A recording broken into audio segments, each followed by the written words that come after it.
รองเจ้าคณะอำเภอเมืองจังหวัดเชียงใหม่โดยที่มีท่านพระครูสมุวิศวัตรพร้อมทำทีมงานเป็นนายสถานีดำเนินรายการโดยตัวอาตมาภาพสามเณรสมพงษ์จากวัดประแดงนั่งโอ้นั่งจ๋ากับศรัทธาญาติโยมฟังอยู่ทางวัดประแดงส่งเสียงมาทางสถานีวิทยุ FM 104.5 ของวัดไผ่หินทั้งนี้ญาติโยมทั้งหลาย บาอาจารย์ได้เมตตาให้กับตัวอาตมาภาพได้มีโอกาสฝึกมีโอกาสหัดในการน้อมนำเอาน้ำตามคำสอนของพระสัมมาสัมพุทธเจ้ามาโอ้มาจากให้ญาติโยมฟังเป็นประจำทุกวันพุธ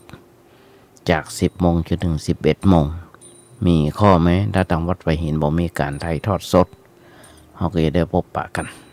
อย่างนี้เป็นประจำซึ่งยุคนี้สมัยนี้ญาติโยมทั้งหลายธรรมะของพระสัมมาสัมพุทธเจ้าฟังได้หลายๆทางด้วยกันเพราะว่าจะเป็นทางทีวีทางวิทยุแม้กระทั่งโทรศัพท์ในโทรศัพท์นั้นฟังเข้าไปได้ใน YouTube พิมพ์เข้าไปว่าเนนน้อยสั่งเรือฟังได้ทั้งวันหรือว่าเข้าไปในเว็บไซต์เนนน้อย .com ฟังได้ทั่วโลกไปพอพิมพ์ก็ไปวัดไผ่หินก็ฟังได้แทบจะทุกวัดมีแต่ธรรมะให้ญาติโยมฟังอย่างธรรมภาพเองบาอาจารย์เพิ่นได้มันลงโปรแกรมสามารถเปิดออนไลน์ได้นะครับความเมตตาจากท่านพระครูสมุวิศวัตรวรกิจโจมันลงโปรแกรมเขาจะเอาธรรมะเปิดใน YouTube ในไลน์กลุ่มใน Messenger ใน Facebook แต่มาจะเอาเทปเก่ามาเปิดให้ญาติโยมฟังทุกวันติดกับวันพระจาก 4 โมงมาแรงจนถึง2 ทุ่ม 4 ชั่วโมงด้วยกันอย่างวันนี้แห่งวันนึงที่เราได้มาพบมาปะกันในใกล้ๆจะสิ้นเดือนกุมภาเดือนนี้เป็นเดือนที่มี28 วันถ้าจำผิดเป็นวันที่สิ้นเดือนเว้ยสิ้นเดือนเว้ยเมื่อกี้วันก็สิ้นเดือนแล้วได้รับเงินเดือนกันละเพราะฉะนั้นญาติโยมทั้งหลายจะมามีอย่างก็มานั่งนั่งจางอยากจะมาฟังตามที่กึดได้ตามที่โหมาได้อ่านหนังสือหนังหาเตรียมเนื้อเตรียมตัวบางวันก็ได้เตรียมเนื้อเตรียมตัวบางวันก็ไม่ได้เตรียมตัวถึงเวลาก็เขามาจัดรายการวิทยุเลยอย่างเมื่ออาทิตย์ก่อนพุธที่ผ่านมาอย่างมาตันจบเดี๋ยวพอมื่นตาพอหมดเวลาให้ละ1 ชั่วโมงโดยประมาณวันนี้ก็เหมือนกัน1 ชั่วโมงโดยประมาณในมานั่งนั่งจ่ายญาติโยมก็คงจะต่อวันนั้นเมื่ออาทิตย์ที่ผ่านมาในเรื่องของมรรคมีองค์ 8คร่าวๆเท่าที่กึดได้แต่มาเป็นบทกลอนญาติโยมทั้งหลายว่าถ้าโลกนี้มีธรรมประจำที่เมื่อทำดีจำให้ดีมีที่ไหนมีสุขบ้างทุกบ้างช่างประไรเป็นวิสัยของมนุษย์ปุถุชนก็ขยายใจความของญาติโยมฟังได้นักหนาปะปานหลายปีที่ดักก็ยังมาจบมาเสี่ยงกันเด้อญาติโยมทั้งหลายทุกเมื่อเช้าวันนี้เราจำเป็นจะต้องเอาธรรมะมามาจากันฟังเราจำเป็นจะต้องฟังธรรมะเราจำเป็นจะต้องนำธรรมะไปประพฤติปฏิบัติธรรมะสร้างแต่ความดีความสงบสร้างแต่ความดีความสงบญาติโยมทั้งหลายเริ่มต้นปีใหม่2561ทุกๆคนกึดว่าจะมีการปรับปรุงเปลี่ยนแปลงในตัวเก่าให้ใหม่จากบ่ดีให้มันดีจากมันดีแล้วก็ให้มันดีขึ้นต่อไปแฮมทุกๆคนญาติโยมทั้งหลายต่างก็ปรารถนาให้เกิดสิ่งดีๆขึ้นในชีวิตไม่ว่าจะได้โชคได้ลาภประสบความสำเร็จเกียรติยศชื่อเสียงการงานก้าวหน้าแต่สิ่งมูลเนี้ยที่เนี่ยนี่มันจะหลักประกันแห่งความสุขที่แต่ เท่าอย่างพอถึงแม้ได้มาแล้วก็ยังเป็นทุกข์ได้มันจะว่าจะมีความสุขเสมอไปคนบางคนได้น้อยกว่าคนอื่นก็บ่พอใจแล้วมันใดถึงจะร่ำรวยเพียงใดมันก็ไม่ใช่ว่ามันบ่แก่บ่เจ็บบ่ตายเนาะหรือว่าบ่สูญเสียคนรักเนาะอย่างแต่มามาที่บ้านมาได้ทุกครั้งยังจำไปกอยที่โรงพยาบาลเด้อ เป็นเศรษฐีเป็นพันล้านนอนอยู่บนเตียงมีคนป้อนหมอยาเข้าปากอาหารกินอาหารตั้งใจยางมีเงินขนาดนั้นเป็นพันล้านก็สามารถจะช่วยอย่างได้นอนพับตายิบเนี่ยขอทานหลวงพ่อโดยญาติโยมทั้งหลายเขาจะหันได้หรือว่าคนบ้ามันพอที่ส่วนปรุงด้วย มันมีความทุกข์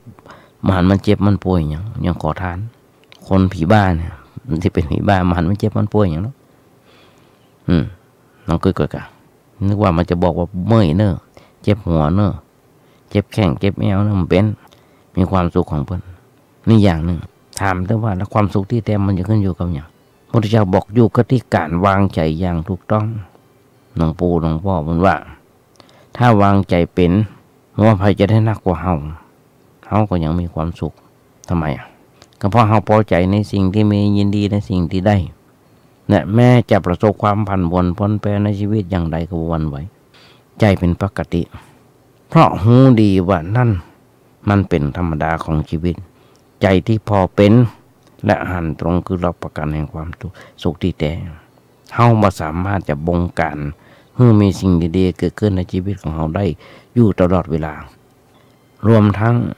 เฮาบ่สามารถจะควบคุมให้สิ่งแวดล้อมเป็นไปตามใจของเฮาได้เพราะฉะนั้นสิ่งร้ายๆสามารถเกิดขึ้นกับเฮาได้เสมอแต่หากเฮาสามารถวางใจได้อย่างถูกต้องเพราะว่าอย่างจะเกิดขึ้นก็บานทำให้เฮาเป็นทุกข์ได้หากเฮาดูแลรักษาใจเนี่ยสำคัญดูแลรักษาใจให้ดีย่ำมาวันกลัวว่าจะมีอะไรอย่างเกิดขึ้นแม้มีเหตุร้ายเข้ามากระทบก็บ่ปล่อยให้มันกระเทือนถึงใจแต่บ่ยังสามารถหาประโยชน์จากมันหรือว่าเปลี่ยนร้ายให้กลายเป็นดีได้การทำให้มีสิ่งดีๆเกิดขึ้นกับชีวิตของเฮานอกจากเป็นเรื่องมาแน่นอนแล้วมันยังบ่ดีหรือว่าบ่เสริฐเท่ากับการทำให้เกิดสิ่งดีๆขึ้นในจิตใจของเฮาเช่นสติปัญญากรุณาและสมาธิเป็นต้นเพราะฉะนั้นญาติโยมมนต์สวนธรรมทั้งหลายเริ่มต้นปีใหม่ศักราชใหม่ผ่านมา2 เดือนทุกคนยึดถือเป็นโอกาสแห่งการตั้งจิตอธิษฐานเพื่อฝึกฝนตัวให้ธรรมะเราเนี่ยเพิ่มพูนขึ้นในจิตใจของเฮาญาติโยมทั้งหลายพุทธเจ้าหรือว่าครูบาอาจารย์เพิ่นบอกเพราะนี่คือหลักประกันแห่งการมีชีวิตอย่างแท้จริงการจะมีชีวิตมาอย่างแท้จริงก็อย่างที่บอกเรามาพิจารณาพอในหนทาง8 เส้นที่เมื่อติเกาะมาพูดที่แล้วพิจารณาพอไปตามลำดับขั้นพอเป็นแนวทางในการปฏิบัติตัวเพื่อพ้นจากทุกข์ได้จะมาจะแบบคร่าวๆยังบอกพอเรื่องเท่าที่กึดได้อย่างเช่นสัมมาทิฏฐิความหันในทางที่ชอบคำว่าทิฏฐินี่แปลว่าความคิดหันความเข้าใจความเป็นกลางๆบ่ดีบ่ชั่วในภาษาไทยของเรามักจะหมายถึงความชั่วเช่นว่าคนนั้นมีทิฏฐิแห้งต่อเมื่อใส่กรรมไปตั้งหน้าเช่นมิจฉาทิฏฐิมิจฉาทิฏฐิก็หมายถึงความหันผิดสัมมาทิฏฐิก็หมายถึงความหันถูกญาติโยมลองขึ้นนะ กันก่อนเพียงแต่เขาเติมไปตั้งหน้าที่เอากรรมอื่นมาใส่ตั้งหน้าหรือว่าใส่ตั้งหลังถ้ามันเป็นคุณบทนี่ภาษาไทยหลักภาษาไทยเป็นคุณบทไปก็มีเช่นทิฏฐิสัมปันโนก็หมายความว่าถึงพร้อมด้วยทิฏฐิวิปันโน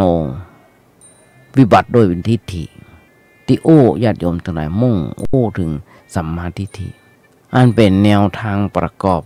ของทางสายกลางมัชฌิมาเรื่องของความคิดหันหรือว่าความเข้าใจเป็นรากฐานอย่างสำคัญของการกระทำถ้าคนใดมีความหันถูกตรงแล้วการกระทำเป็นไปในทางที่ดีผู้มีความหันผิดการกระทำเขาเป็นไปในทางชั่วเนี่ยข้อนี้เป็นความจริงโดยแท้อย่างทุกเมื่อเชื่อวันญาติโยมทั้งหลายไผมามีทิฏฐิส่วนมากจะมีทิฏฐิกันทั้งนั้นถือตัวว่าตัวเก่านั้นเป็นคนผู้ใหญ่ผู้หลักผู้ใหญ่ถือตัวว่าตัวเก่านั้นเป็นตัวเจ้าบทมาเมินเป็นถึงชั้นนั้นชั้นนี้ บางทีคนเฮาลืมเนาะภาษาฝรั่งเป็นของอีโก้จะเป็นด็อกเตอร์กี่ใบก็จังแขนงอย่างก็จังถ้าขาดศีลแล้วหมดความสง่าราศีมีอีโก้ในตัวแล้วหมดความดีในตัวเราม่นมองญาติโยมต้องสังเกตหมู่เดียวกันเถอะก็พอจะหันได้ถ้าเปิ้นมีความหันว่าการกินเหล้าเป็นของดีเป็นเครื่องสมานมิตรเปิ้นก็ว่าเป็นนักเลงเหล้าถ้าไผ่ไปชวนเลิกย่างให้เลิกเหล้าเป็นไปไม่ได้ญาติโยมทั้งหลายเปิ้นก็อาจหันว่าเป็นความคิดที่เหลวไหลไปเลยแย่คนใดก็จังหันว่าบักโกงมาร่ำรวยนั่นก็คือถ้าบักโกงกับมาร่ำรวยเปิ้นคนนั้นก็ต้องเตียวข้อหาตามความหันของเปิ้นญาติโยมทั้งหลายนักศาสนาที่มีความหันในหลักใดก็พอใจในหลักนั้นตามความคิดความหันนั้นๆเสมอไปเลยหันได้ว่าความหันก็เป็นก็ให้เกิดความก็ให้เกิดการกระทำในส่วนดีและส่วนเสียการกระทำอย่างที่มันเป็นของบุคคลและจากความหันของเปิ้ลความหันของแต่ละบุคคลการร่วมกันก็เป็นความหันสาธารณะและการกระทำเพื่อเกิดจากความหันแบบนั้นอันนี้เป็นแนวทางเป็นไปในทางที่ดีพ่องชั่วพ่องสุดแล้วแต่พื้นฐานของความหันเพราะเหตุเนี้ยเจ้าลัทธิทุกฝ่ายเป็นแต่ดึกดำบรรพ์เพราะว่าจะในด้านใดได้ทำการชักจูงให้ประชาชนมีความโน้มเอียงมาตามความหันฝ่ายตัวโดยบอกหันว่าคนที่มีความหันแบบนี้ย่อมเป็นคนก้าวหน้างอกงามอยู่กับฉันอยู่กันฉันพี่น้องเพื่อชักจูงมากๆถ้ามีคนมาชักจูงเอาหนักๆเพื่อนกับเขาก็เกิดความสนใจศึกษา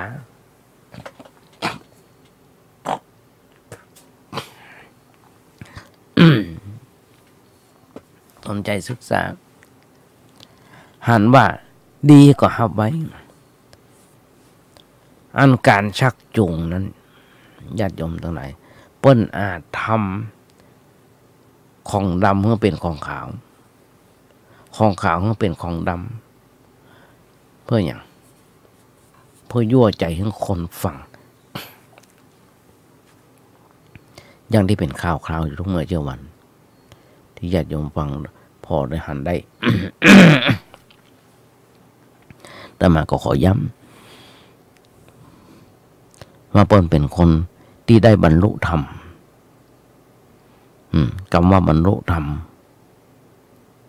ฟังได้ยากญาติโยมทั้งหลายจะว่ายากก็ได้จะว่าง่ายก็ได้บอกจะไปเชื่อพระไตรปิฎกญาติโยมเป็นไปไม่ได้ถ้าไปเชื่อพระไตรปิฎกพระไตรปิฎกเกิดก่อนเม่นมาเป็นมโหกี่พันปีแล้วหลายร้อยปีแล้วหลายพันปีแล้วต้องเมื่อเชื่อมันเขาก็จะอ่านได้ในต่างด้านศาสนาก็มีความหันต่างกันอย่างที่บอกภายมีความหันแบบใดก็มักจะชักจูงคนให้คล้อยตามความหันในแบบนั้นที่สุดก็มีหลายแบบหลายความหันต้องถกเถียงกันเป็นการใหญ่ถ้าไม่ถึงถกเถียงกันนะพระพุทธเป็นผู้ยึดถือในความหันของตัวคนต่างคนก็ต่างถือว่า อันนี้จริง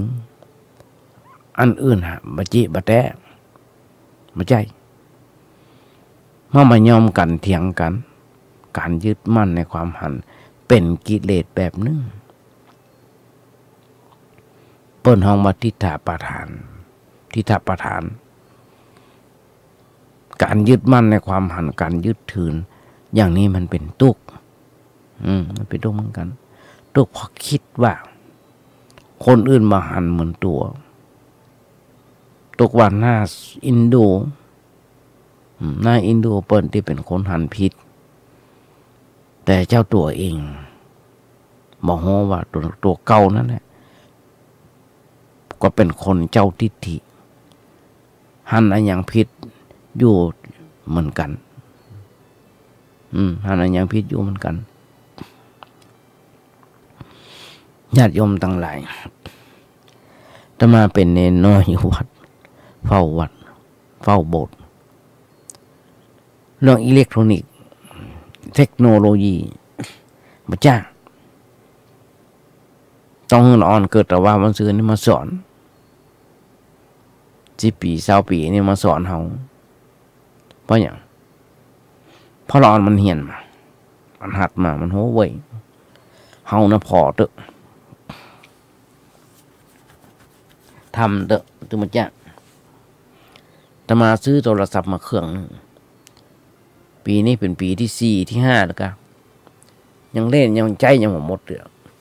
ลูกเล่นมันยังใจหมดเรื่อง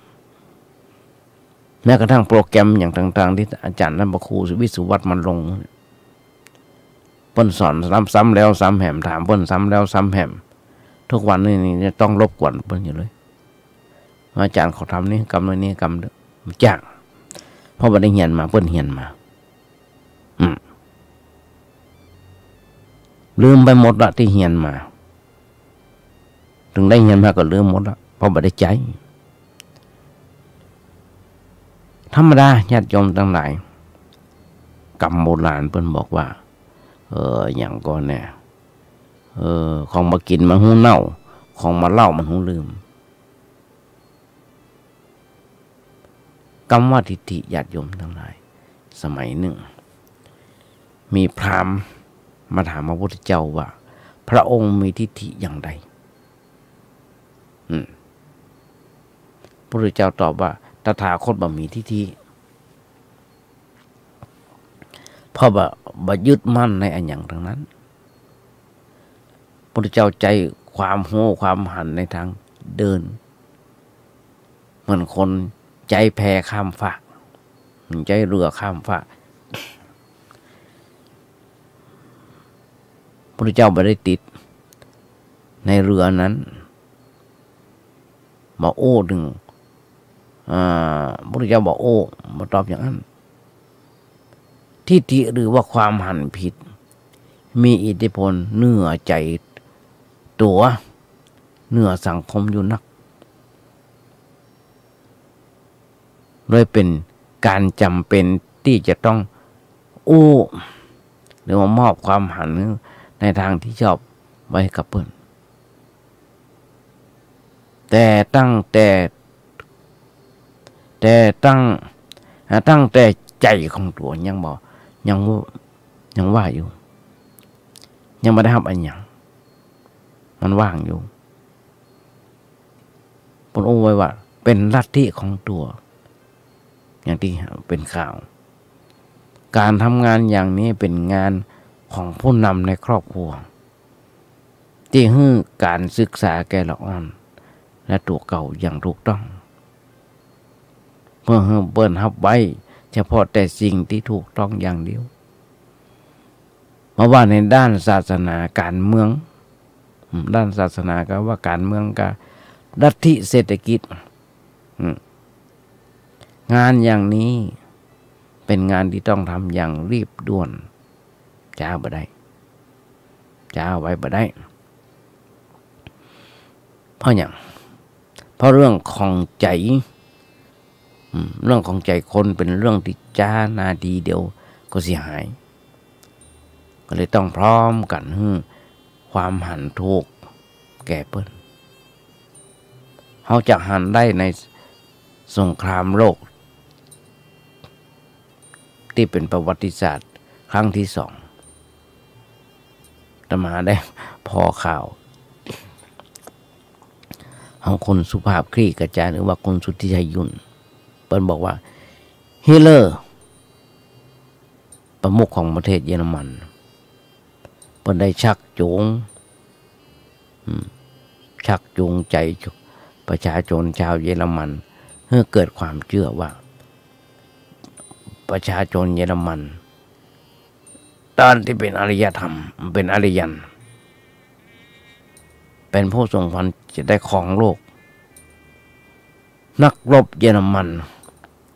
เป็นนักรบที่บอกรู้จักกรรมแปรกรรมการโอ้ประจำตึงวัน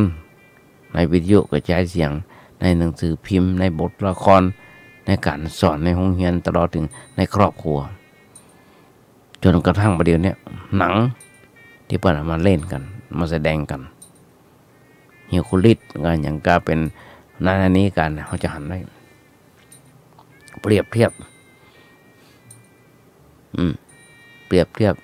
เป็นการฉีดความหันอย่างนี้เข้าสมองของละอ่อนหนุ่มเยอรมันผลที่สุดแถวทหารกล้าจนกล้าตายพร้อมที่จะฮัก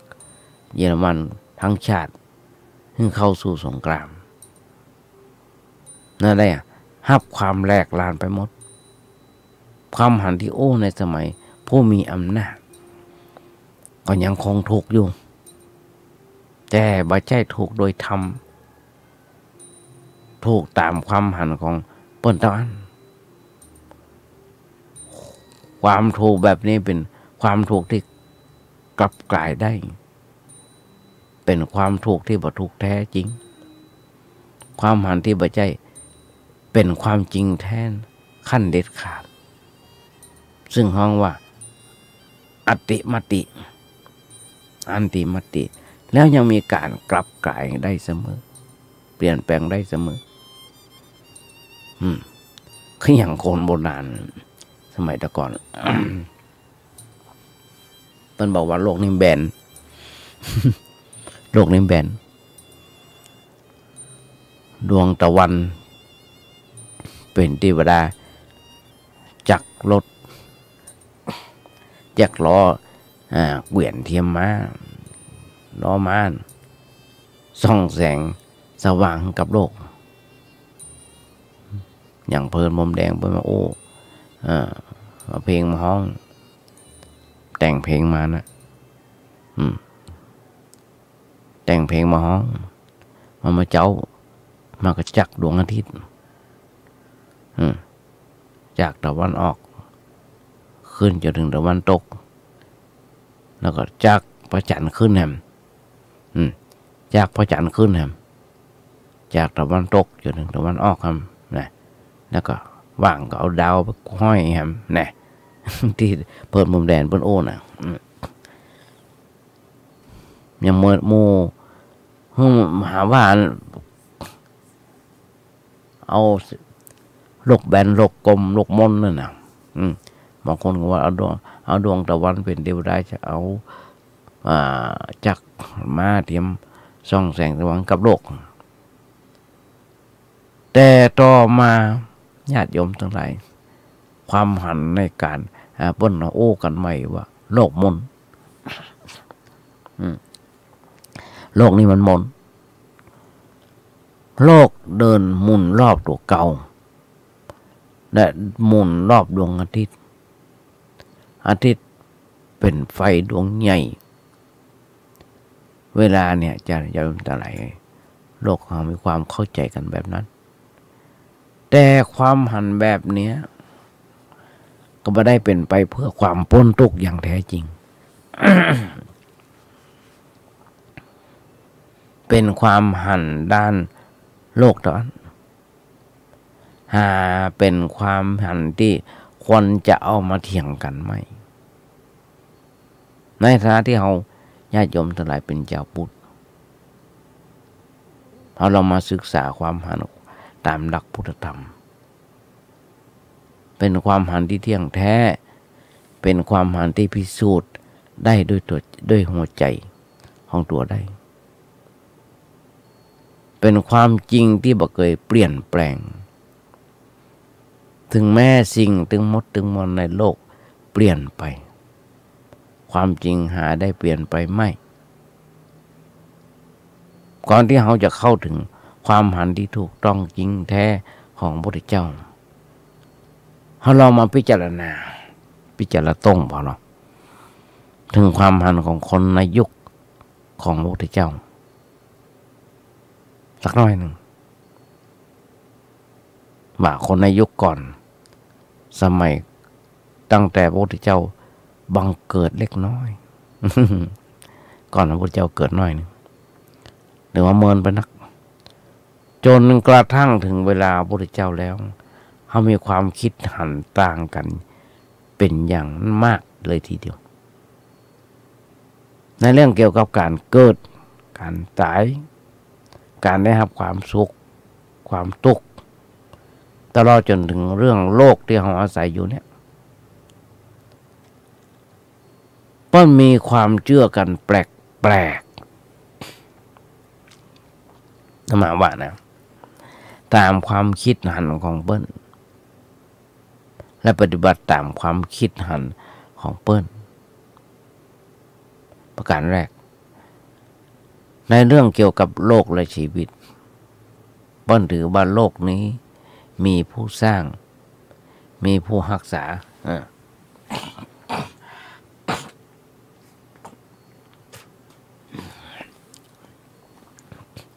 มีผู้สร้างเป็นใหญ่กว่าอันอย่างทั้งหมดตัวผู้สร้างเองยังเป็นตัวผู้สร้างเองเป็นผู้เกิดมาเองก็อย่างเกิดจากความสิ่งว่างเปล่าเป็นตัวขึ้นแล้วสร้างอันอย่างต่ออย่างยุ่งไปหมดบางพวกถือผู้สร้างองค์เดียวบางพวกถือหลายองค์ความหันก็แตกต่างกันออกไปเลยเป็นเหตุให้ทะเลาะเบาะแว้งกันยุ่งไปหมดเพราะความหันว่าตรงกัน ในเรื่องความสุขความทุกข์บางหมู่บางพวกว่าสุขทุกข์เกิดจากภายนอกอย่างประเดียวเนี่ยว่าเช่นเทวดาโดนบันดาลให้เป็นไปถ้าไปด่าเทวดาโคตรก็ทำให้เป็นทุกข์ถ้าเทวดาพอใจก็ช่วยให้เป็นสุขนะความพอใจหรือว่าบ่พอใจในเทวดาอยู่ที่การประจบประแจง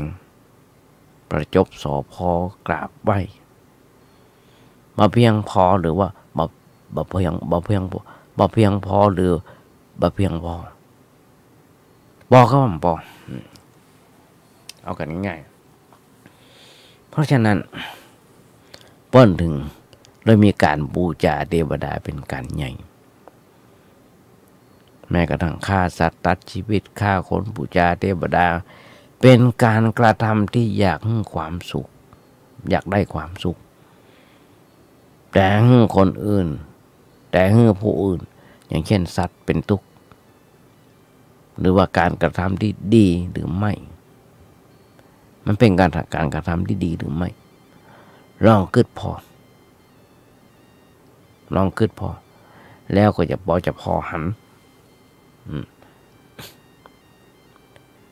อย่างเรื่องความตายบางหมู่ถือว่าตายแล้วเกิดคนเป็นอะไรอย่างก็เกิดเป็นอย่างนั้นบางหมู่ถือว่าคนตายแล้วมันมีการเปลี่ยนแปลงไปได้สุดแล้วแต่กรรมบางพวกบางหมู่ว่าตายแล้วหมดเรื่องกันแต่บางหมู่บางพวกว่าหมดแต่เพียงบางสิ่ง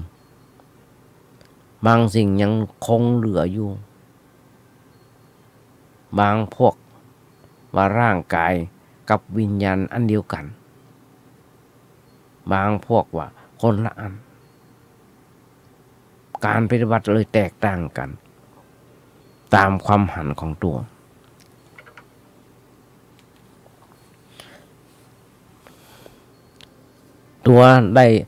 ทำให้สถานการณ์ทางศีลธรรมและปรัชญาอยู่ในสภาพที่ยุ่งยากพอใจเลยทีเดียว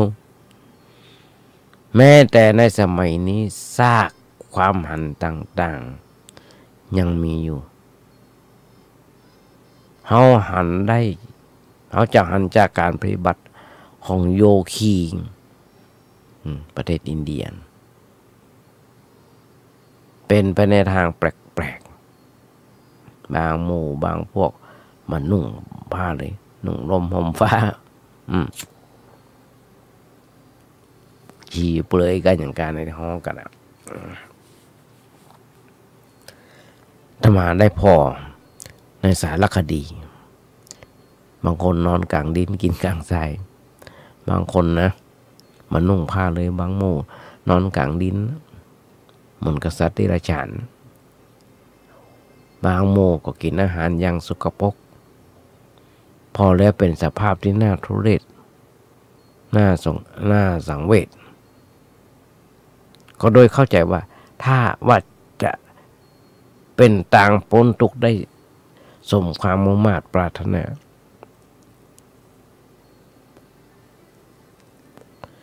นี่เป็นความหันที่บรมครูได้แสดงออกมากับหมู่เฮาญาติโยมทั้งหลายอันเป็นเรื่องที่ควรจะศึกษาให้เข้าใจความหันทุกข์หรือความเข้าใจในทางพุทธธรรม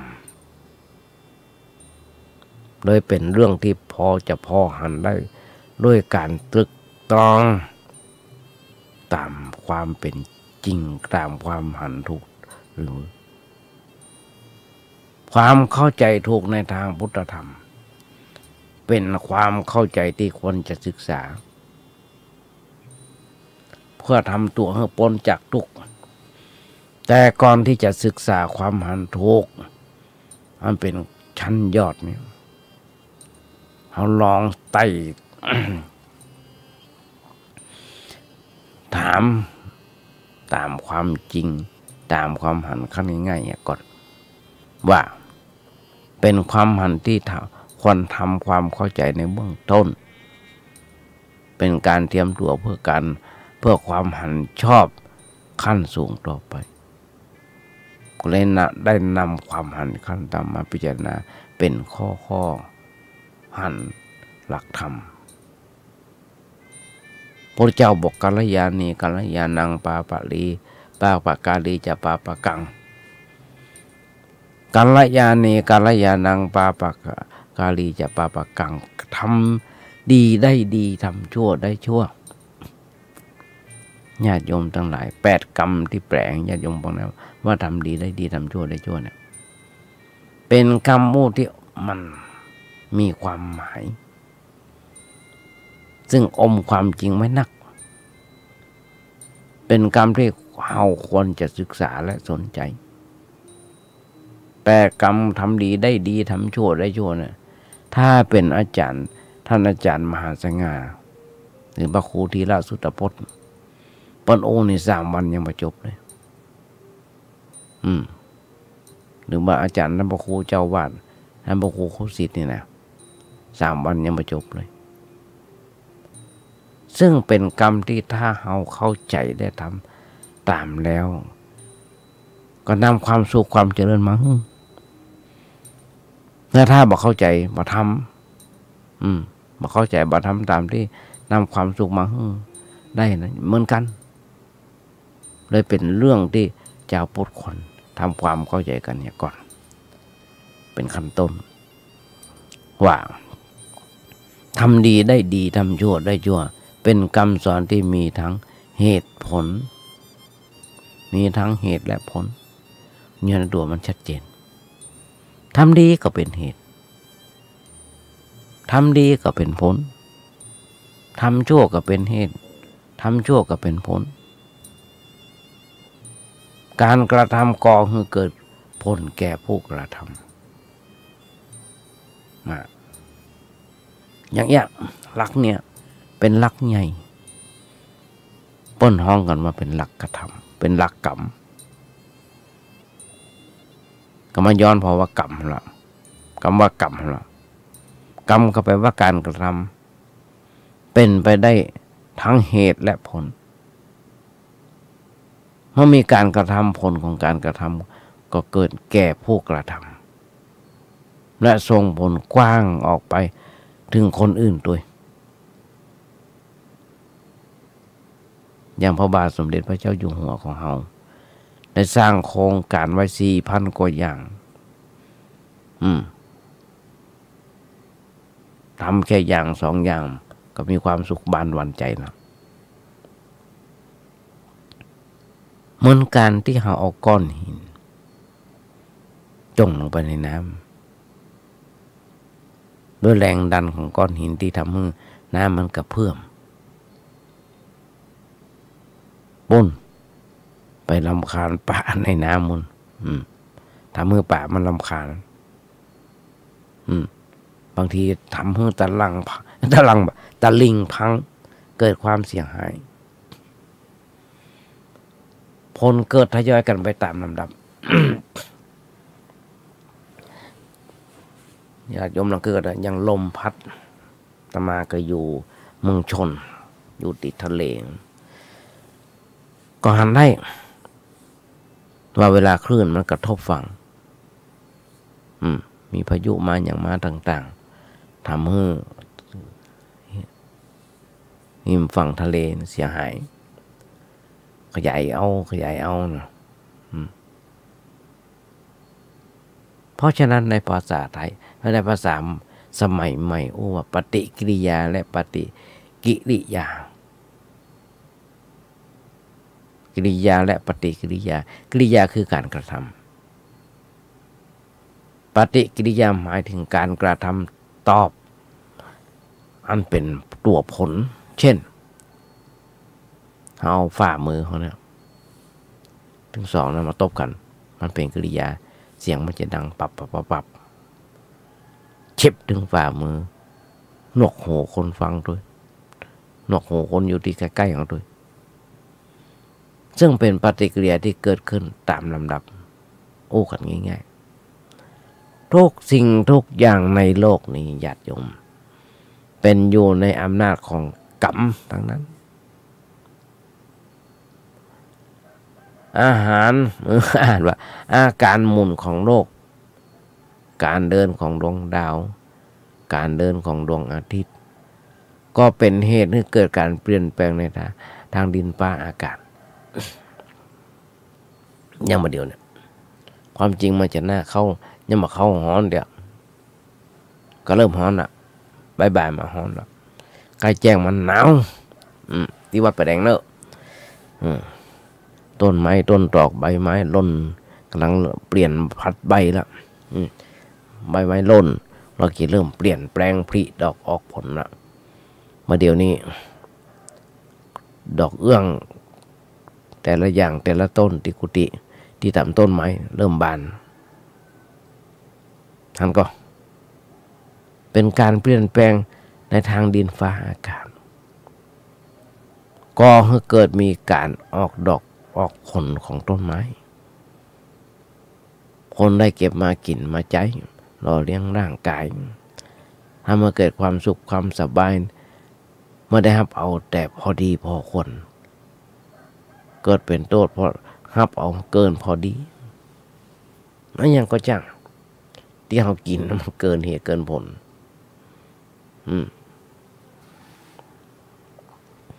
ความเป็นไปของสากลจักรวาล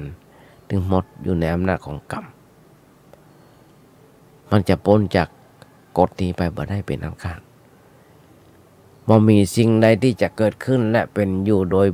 บ่ได้อาศัยกรรมต้องมีกฎนี้เข้าไปแทรกแซงอยู่เสมอและทุกที่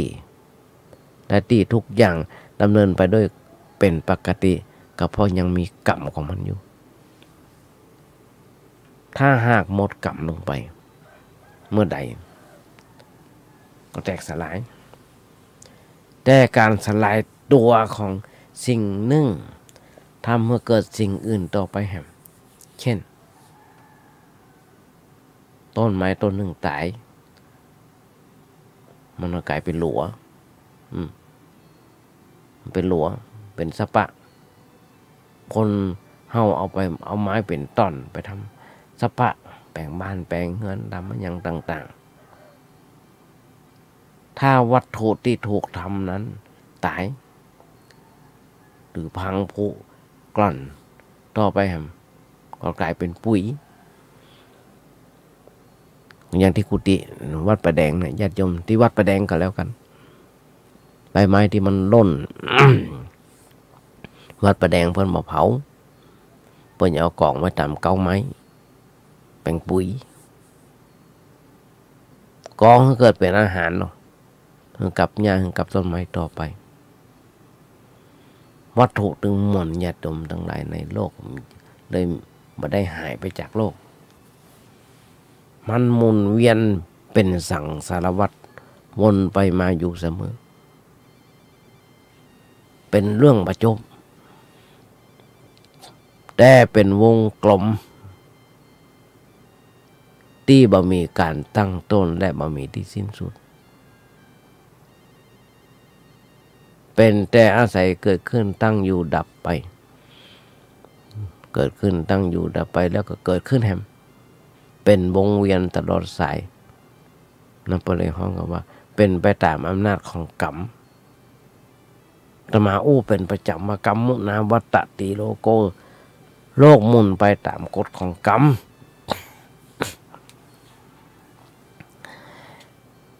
เรื่องของโลกเป็นแบบใดเรื่องของโลกเป็นแบบใด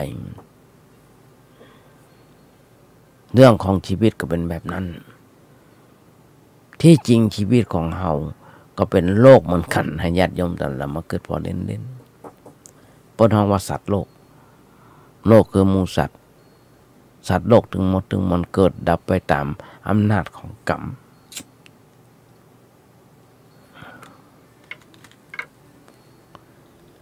กรรมนั้นเป็นของเปิ้นผู้กระทำแล้วก็เกิดผลแก่เปิ้นต่อไปสัตว์โลกเช่นมนุษย์เป็นผู้มีร่างกายมีใจครองร่างกายมีใจครองร่างกายกายกับใจมีส่วนสัมพันธ์กันมากและก่อให้เกิดเรื่องราวทักหนาปาปานการกระทำของกายและใจเป็นกรรมทั้งนั้นญาติโยมลองคิดเช่นเฮายกมือเตี๋ยวกินเฮาทำทุกอย่างเป็นเรื่องของกรรมส่วนใจก็ทำหน้าที่ในทางคิดค้นนึกไปในเรื่องของกรรมส่วนใจก็ทำหน้าที่ในทางคิดค้นเรื่องต่าง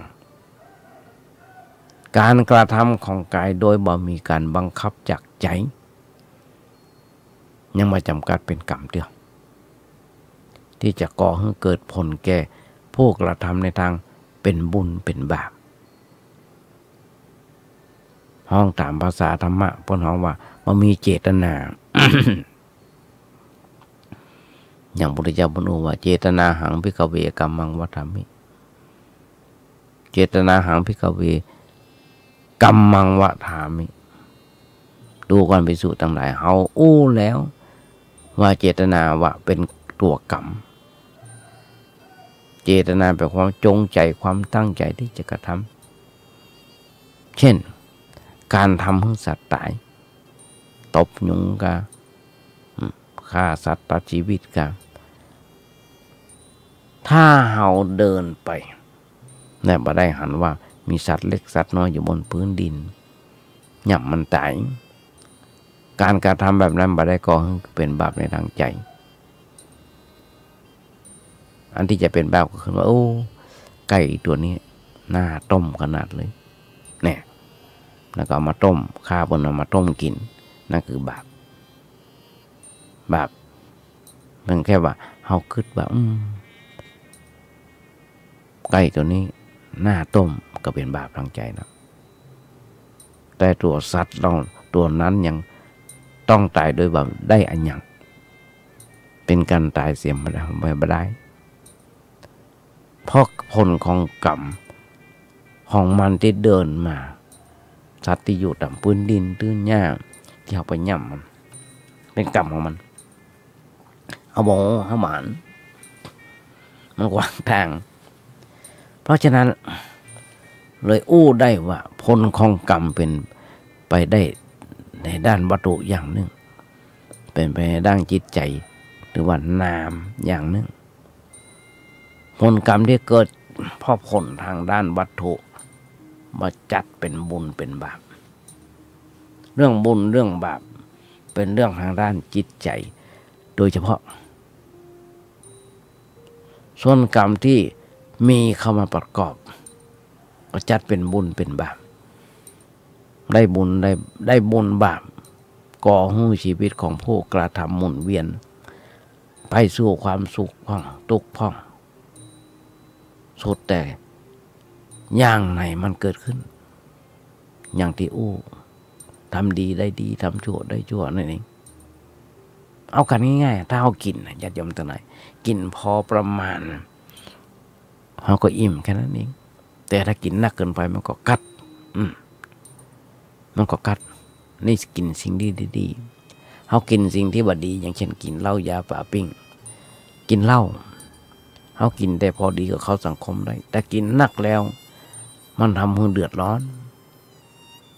มันทำให้เดือดร้อนทั้งตัวเก่าและครอบครัวหรือว่าคนรอบข้างหน่วยงานอย่างต่างๆทำให้เสียงานเสียคนไปเลยเนี่ยเขาจะหันได้เรื่องดีเรื่องชั่วเป็นเรื่องของแต่ละบุคคลเป็นเรื่องของใจโดยแต่ไม่ใช่เรื่องของวัตถุคนใดทำเมื่อคนอื่นคนใดทำเมื่อคนนั้นได้รับผลของผลการกระทำนั้นก็หากอดได้เกิดจากการกระทบกระเทือนทางใจแก้ไขไม่แต่อาจมีการกระทบกระเทือนทางด้านวัตถุพ้องเพราะเรื่องในของวัตถุก็เกิดผลจากทางด้านวัตถุเรื่องของใจก็เกิดผลทางด้านจิตใจความดีความชั่วเป็นเรื่องของใจล้วนๆเมื่อเป็นเรื่องของใจผลก็เกิดผลก็ต้องเป็นไปทางในด้านใจโดยส่วนเดียวเพราะฉะนั้นญาติโยมทั้งหลาย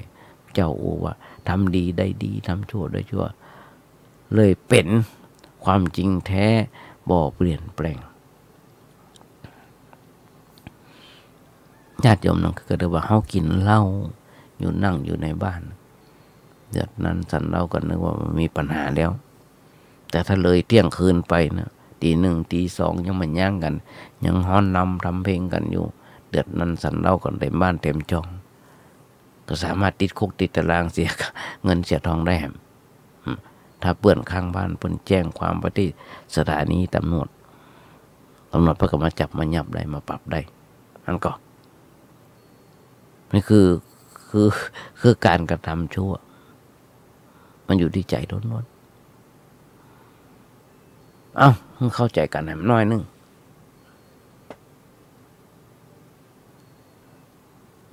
พอจะมีเวลาเมื่อมันชัดขึ้นมาพิสูจน์กันสักน้อยอันที่กระทำความดีก่อนจะลงมือกระทำต้องมีความคิดเกิดขึ้นก่อนเช่นคิดจะทำงานคิดจะรักษาศีลจะไปนั่งภาวนาเพื่อความสงบใจการคิดแบบนี้เป็นความคิดที่ในด้านดีเป็นเรื่องของใจ ในขณะที่ใจเป็นอย่างนี้ห้องว่าการกระทำโดยใจปนห้องว่าเป็นมโนกรรม คนที่คิดแบบนี้ถ้าใจของเปิ้ลมันมีความชั่วเมื่อคิดจะทำงานความโลภบ่มีคิดจะทำทานความโลภบ่มีไม่จะทำงานทำทานความโลภบ่มีความหันแก้ตัวบ่มีเมื่อจะรักษาศีล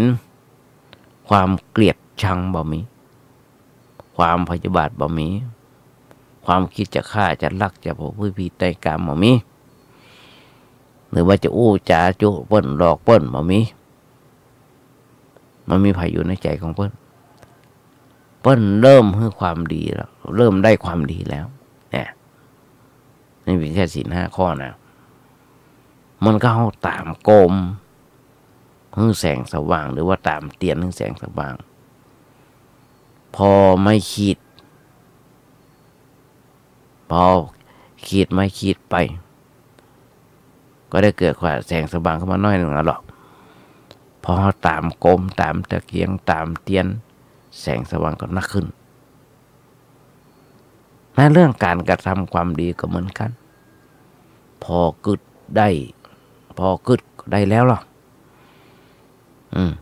ก็ได้ละบุญคือความอิ่มเอิบใจแน่ลงมือทำได้ความดีแล้วเพิ่มขึ้นในใจแล้วทำไปบ่หยุดความดีก็เพิ่มหนักขึ้นทำให้เกิดความสะอาดสงบสว่างด้านจิตใจนี่แหละผลของการทำความดีญาติโยมมุ่นส่วนธรรมทั้งหลาย อย่างที่จะมาประกาศนึงญาติโยมฟังเป็นประจำ ว่าทั้งวัดประแดงก็ดีทั้งวัดพระหินก็ดีมีการก่อร่างห้างแปลงเสนาสนะซ่อมแซมที่มันชำรุดทรุดโทรมลงไปอย่างโบสถ์วัดประแดงที่ใจสำหรับบวชพระสงฆ์องค์เน้น บทลูกบทหลานของศรัทธาญาติโยมทั้งหลายมันเริ่มชำรุดทรุดโทรมแล้วก็มีโยมเพิ่นมูลนิธิวิปักษีมาทอดกฐินเพื่อเอาจตุปัจจัยต่างๆมาซ่อมแซมโบสถ์ตอนนี้ทาสีเสร็จไปละยังเหลือไฟแสงสว่างในด้านทั้งในทั้งนอกในโบสถ์ซึ่งของเก่ามันชำรุดแล้วจะเริ่มทำใหม่แล้วบายปอหลังคาโบสถ์ก็เริ่มชำรุดทำละมันลมเป็นดีๆแล้วแต่ฝนตกก็ยังพออยู่ได้อยู่ท่อนยังพอได้อยู่แต่ว่าเขาต้องมีการซ่อมแซมแล้วนี่อู้ถึงโบสถ์อย่างเดียวแต่มาก็ได้ประกาศบอกบุญญาติโยมทั้งหลายก็หลายคนที่ได้มาร่วมทำบุญสุนทานกันก็นี่แหละคือเป็นบุญอย่างหนึ่งเป็นบุญเป็นกุศลอย่างหนึ่งบุญคือความอิ่มเอิบใจญาติโยมมาได้มาหันโอ้โบสถ์ได้มาทำใหม่ดีขึ้นอย่างนั้นนี่งามสง่างามขึ้นมาจะนักแน่มันก็ดีขึ้นมาอย่างบนวัดมีการซ่อมแซมกุฏิอันนั้นบ่ดังนั้นพ่องดังนี้พ่องซ่อมแซมวิหารพ่องศาลาพ่องระบายน้ำพ่องถ้าฝนตกลงมาน้ำมันขังมันทำให้ตะลิ่งพังอย่างต่างๆก็เริ่มซ่อมแซมขึ้นมาโดยที่ท่านพระครูเจ้าวาดเพิ่นได้บอกมาพระประกาศกำเนิดเพราะฉะนั้นเท่าที่ผ่านมาต้องขออนุโมทนาคณะญาติโยมทั้งหลายและยังมีแหมอยู่นักหนาป้าป้านที่เราต้องช่วยกันเพราะว่าทางวัดไฟหินการอย่างวัดไฟหินญาติโยมทั้งหลายศาลาปฏิบัติธรรมหรือว่าห้องปฏิบัติธรรมทางวัดไฟหินเพิ่นได้ทำเสร็จแล้วใครจะไปใช้ก็ไปแจ้งความจำนงจงมองหมายได้ญาติโยมนั่นคือกันอันนี้จะเอามาใช้เป็นสาธารณประโยชน์เอามาทำเป็นประโยชน์ขึ้นมาพอศรัทธาญาติโยมจะช่วยกันร่วมมือกันคนละบาทคนละเฟื่องคนละสลึงบางคนหนึ่งออกกระเบื้องคนหนึ่งออกกระเบื้องราคาคนหนึ่งออกสังกะสีสัปปะที่เราช่วยกันทำเพราะฉะนั้นอาตมาก็เลยบอกบุญเหลือเวลาน้อยนึงบอกญาติโยมทั้งหลายนี่เคยบอกบุญญาติโยมถ้าญาติโยมมาทำบุญสุนทานกันก็ได้จะมาเพิ่มเติมแถมก็ได้อย่างกองทุนพระเจ้าติโลกราชกองทุนเพื่อการศึกษาของพระสงฆ์องค์เนรและลูกเจ้าบ้านอาจารย์นั้นพระครูเจ้าบาทเพิ่นได้ทำไว้เมื่อละก็ได้มีการมอบกองทุนแจกกองทุนกับลูกหลานท่านเจ้ากับพระสงฆ์องค์เนรทุกๆปีในเดือนพฤษภาคม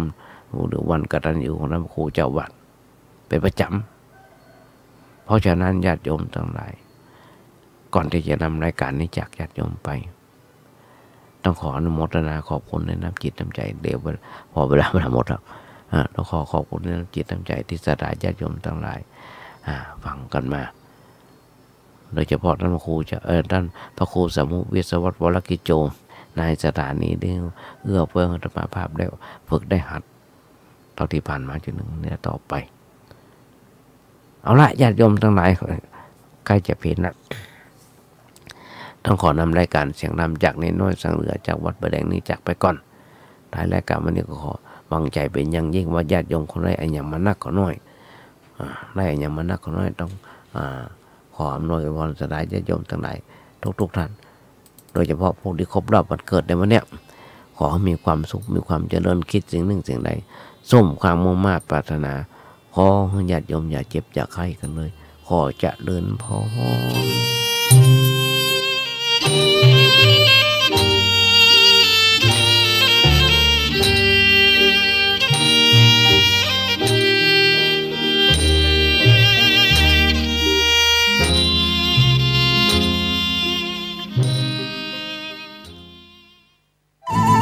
ที่จบไปแล้วนั้นเป็นรายการ